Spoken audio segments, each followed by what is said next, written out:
সম্মাননীয় সুধীমণ্ডলী, আমি আপনাদেরকে স্বচ্ছ দেশের স্বপ্ন ইউটিউব চ্যানেলের পক্ষ থেকে ব্যাংকক শহরের এনসিয়ান সিটিতে স্বাগত জানাচ্ছি।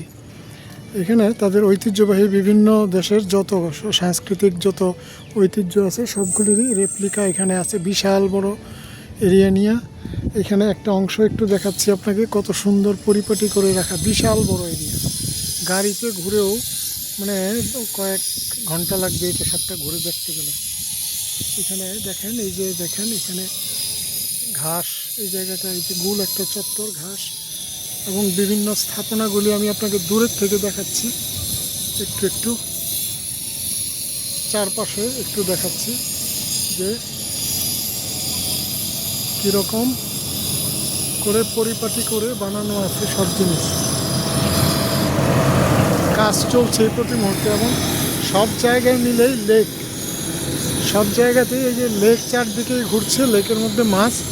এই যে এখানে অনেকগুলি ভাস্কর্য এই জাতীয় জিনিস আছে, একটু দেখাই আপনাদেরকে। এখানে একটু সামনে যাই, দেখতে একটু সুবিধা হবে। দেখেন প্রচুর দর্শক, ছড়ানো ছিটানো তো, বিশাল বড় এরিয়া, বিভিন্ন ধরনের গাড়ি আছে, আপনাকে এই গাড়িতে করে নিয়ে যাবে, আনবে টাকার বিনিময়ে অবশ্যই। তো এই যে এখানে কিছু দেখাচ্ছি, অল্প কিছু জায়গা, এবং এই যে এটাও একটা লেক। এখন এই পাশের কিছু জিনিস দেখাই। দেখেন অনেক বড় স্থাপনা, এত দূর থেকে এই যে দেখা যাচ্ছে সবটা ধরছে, পুরা জায়গা রয়েছে গাড়ি। এই যে এই ধরনের বিভিন্ন ধরনের গাড়িতে করে মানুষ নিজেরা চালায় যায়, আবার কোনোটা ড্রাইভার আছে, ড্রাইভার চালিয়ে নিয়ে যায়।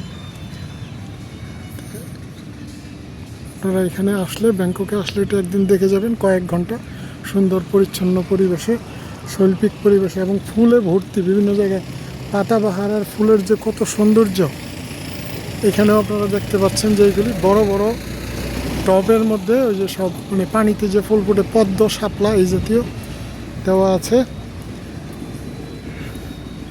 এখানে অনেকগুলির মধ্যে ফুল ফুটে আছে, অনেকগুলিতে কলি আছে এরকম। এই অংশটাও একটু দেখাই, খুবই সুন্দর রঙিন।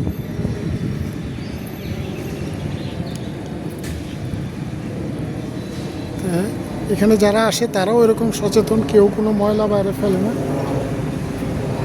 একটু পরপরই বিমান যাচ্ছে, কাজেই সব কিছু পরিচ্ছন্ন থাকে। তারপরে তো পরিচ্ছন্নতা কর্মী যারা আছেন তারা তো আছেনই, সেইভাবেই সুন্দর করে রাখে। এখন এই খুবই সুন্দর একটা পরিবেশ, এটাও আপনাদেরকে একটু দেখাইলাম। এবং একই সাথে যে আমরা আমাদের এত বড় বড় এত শৈল্পিক স্থাপনা নেই, কিন্তু যা আছে সেইগুলিকেই আমরা পরিচ্ছন্ন রাখার চেষ্টা করি আন্তরিকতার সাথে। এবং আমাদের পরিচ্ছন্ন রাখলে আমাদের মর্যাদাও বাড়বে, স্বাস্থ্যের জন্যও ভালো হবে, বিশ্বের কাছে আমাদের সম্মানও বাড়বে। কাজেই এই প্রত্যাশা রেখে সবাইকে অনুরোধ করে যে আমরা আমাদের পরিবেশকে পরিচ্ছন্ন রাখবো, এই প্রত্যাশা রেখে সবাইকে ধন্যবাদ জানিয়ে বিদায় নিচ্ছি। ধন্যবাদ।